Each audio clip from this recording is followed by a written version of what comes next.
Менің атым Исламбекұлы Арман. Жетісу облысы Бақтыбай ауылының тұрғынымын. 7 жыл болды ма, 8 жыл болды ма, дом культурамызды көрсетейін қазір сіздерге. Мінекейіңіз. 7 жыл болды ма, 8 жыл болды ма, білмеймін. Капремонт біткен жоқ әлі. 8 жыл болды. Біткен жоқ әлі, бітпей жатыр әлі. Былтырдан бері ашылады деген, ашылмай жатыр. Осының бәрі жемқордың арқасы ғой, жемқорлардың арқасы осылардың бәрі.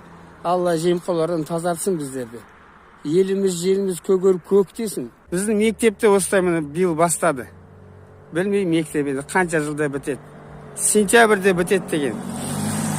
Келесі жылға қалдырды.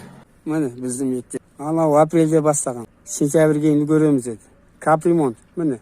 Ішін сыртын сылап, шатырын жабасау керек. Маған бәрі тез дейтін конструкция ғой, мен строительмін ғой, білемін. Ауылда қаншама жігіттер бар. Баяғыда бітетін нәрсе ғой, енді келесі жылға қалдырды. Неге қалдырды бұны келесі жылға? Анау СССР кезінен қалған больница. 5-те 7. Ойлаңыздаршы, 10-15 мың адамға 5-те 7 больница. Бұған біз қалай сиямыз?